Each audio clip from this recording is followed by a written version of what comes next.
नमस्कार दोस्तों, मेरा नाम रवि है। मैं आपका स्वागत करता हूं मैथ्स बाय रवि चैनल पे। आज मैं एक और अपडेट बताने वाला हूं। एक और खुशखबरी आ गई है आपके लिए।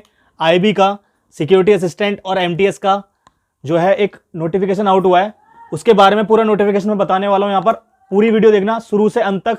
कौन कौन सी पोस्टों के लिए आप फिल कर सकते हैं, क्या क्या एलिजिबिलिटी क्राइटेरिया है, क्या एज लिमिट है, कौन सी डेट को आपको फॉर्म भरना है, क्या क्या चाहिए, इसमें सारी चीज बताऊंगा इसमें। ठीक है, तो शुरू से अंत तक वीडियो को देखना है आपको। ठीक है, तो स्टार्ट करते हैं। पहला हम सिक्योरिटी असिस्टेंट की बात करते हैं। सिक्योरिटी असिस्टेंट या security executive.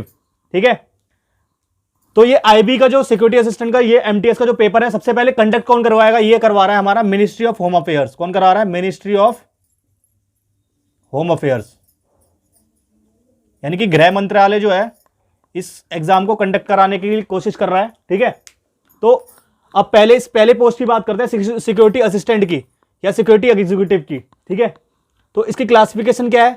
General central service. मतलब क्या है? ये एक सेंट्रल सर्विस होगी। ग्रुप सी की पोस्ट होगी। नॉन गेजेटेड नॉन मिनिस्ट्रल होगा। ठीक है, ना गेजेटेड है ना मिनिस्ट्रल है। ठीक है, क्लियर है ये बात?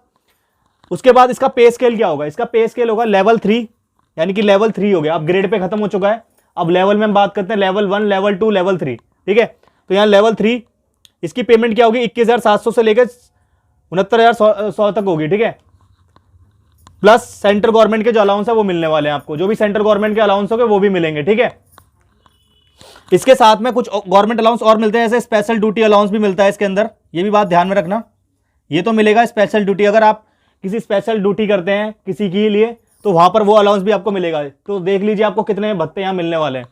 उसके बाद एज लिमिट की बात करते हैं यहां पर, तो 27 साल से ज्यादा नहीं होनी चाहिए उम्र जो है 27 साल से ज्यादा नहीं होनी चाहिए इस फॉर्म के लिए। अब बात करते हैं एमटीएस की, तो इसमें जैसे इसका क्लासिफिकेशन है, सेम इसकी क्लासिफिकेशन वही होगी जैसे आपकी इसकी है, क्या नाम है, सिक्योरिटी असिस्टेंट और सिक्योरिटी एग्जीक्यूटिव की है। सेम क्लासिफिकेशन इसकी भी होगी। इसका लेवल क्या होगा? 1 लेवल का है। लेवल 1 का पेपर होगा ये। इसकी सैलरी क्या रहेगी? 18,000 से लेके 56,900 तक। ठीक है, प्लस सेंट्रल गवर्नमेंट के जो अलाउंस मिलने वाले हैं वो मिल जाएंगे आपको। इसमें एज लिमिट क्या है? 18 से 25 ऑन क्लोजिंग डेट।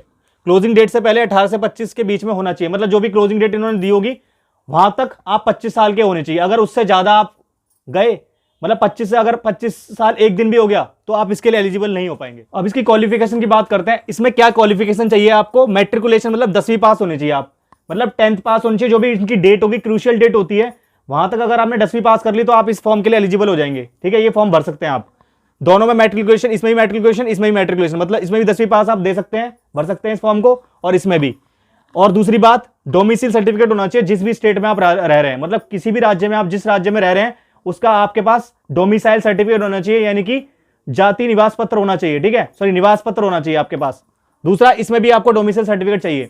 फिर तीसरी बात करते हैं, किसी भी एक लोकल लैंग्वेज, जो भी लोकल लैंग्वेज आपके यहाँ बोली जाती है उसकी आपको नॉलेज भी होनी चाहिए, दोनों के अंदर, इसके अंदर भी इसके अंदर भी।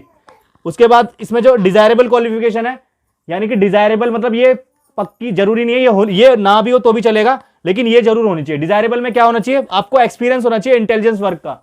मतलब आपने जो भी इंटेलिजेंस वर्क है, दिमाग से जो भी रिलेटेड वर्क होगा उसके पास आपके पास एक्सपीरियंस, उसका फील्ड एक्सपीरियंस आपको होना चाहिए। ठीक है, तो अब देखते हैं एज रिलैक्सेशन क्या क्या मिल रही है, किस किस को क्या क्या छूट मिल रही है। रिलैक्सेशन कितनी है एज में? 5 साल की छूट है। SC/ST कैंडिडेट है, अगर SC/ST कैंडिडेट है तो 5 साल की आपको छूट मिलेगी एज के अंदर। ठीक है, सपोज करो अगर आपकी अभी एज है 30 साल, तो 25 हमारी वैसे एमटीएस के लिए है, लेकिन आप 30 तक अप्लाई कर सकते हैं। 5 साल वो छूट हो गई SC/ST के लिए। अगर ओबीसी कैंडिडेट तो 3 साल की मिल जाएगी। ठीक है, यानी कि 28 तक जा सकते हैं आप। उसके बाद डिपार्टमेंटल कैंडिडेट जो भी हैं उनको 40 साल तक इस फॉर्म को भर सकते हैं। ठीक है, उसके लिए डिपार्टमेंटल कैंडिडेट के लिए क्या होनी चाहिए? 3 साल की रेगुलर सर्विस दिखानी पड़ेगी, पर उन्हें 3 साल की रेगुलर सर्विस दिखानी पड़ेगी उन्हें। ठीक है, उसके बाद जो 40 साल तक SC/ST कैंडिडेट के लिए, लेकिन जो विधवा हैं, जो भी लेडीज विधवा हैं या फिर डाइवोर्स हो चुका है या फिर वो मैरिड नहीं कर रही हैं, उनको SC/ST कैंडिडेट तक कहां तक अप्लाई कर सकते हैं? 40 साल तक कर सकते हैं वो लोग। ठीक है, SC/ST के लिए।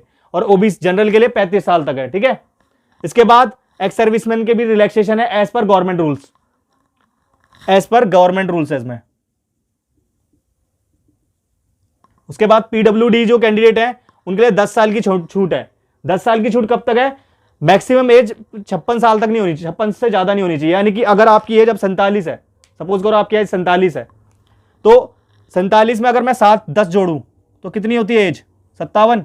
तो सर 10 साल को छूट नहीं मिल पाएगी आपको 9 ही साल मिलेगी, क्योंकि यहां पर बोला 56 से ज्यादा एज नहीं होनी चाहिए।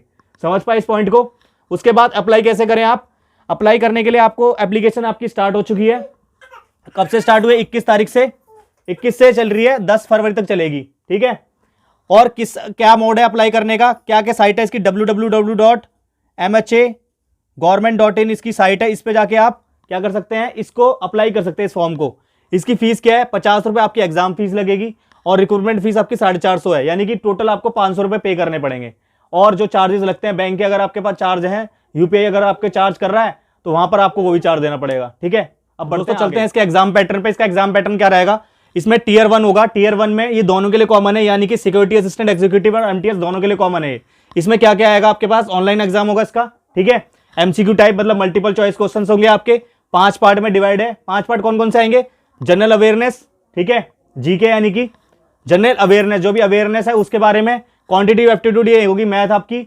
रीजनिंग हो गई आपकी, इंग्लिश लैंग्वेज एंड कंप्रेंशन हो गई आपकी। उसके बाद जनरल स्टडीज, ये 100 मार्क्स के आपके पूरा टोटल पेपर होगा।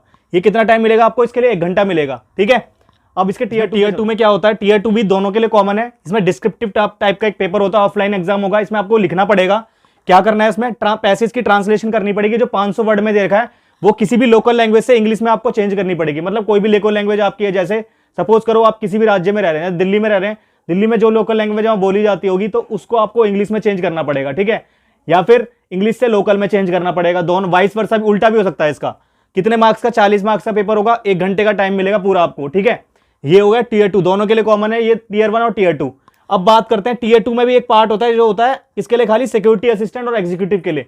इसमें क्या करना है आपको? स्पोकन कैसी आपकी आपकी कम्युनिकेशन कैसा है। अगर आप इंग्लिश में बात कर रहे हैं तो कैसा आप स्पीक कर रहे हैं, वो चीज चेक करी जाती है। वो कब चेक करी जाती है? इंटरव्यू पर्सनैलिटी टेस्ट के टाइम पर।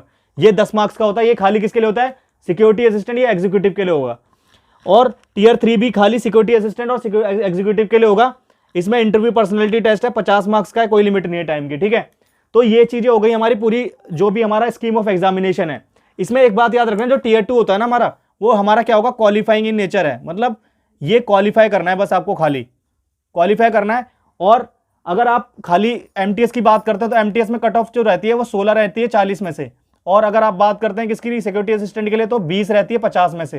यानी 50 में से आपको 20 नंबर लाने ही पड़ेंगे इस वाले एग्जाम में।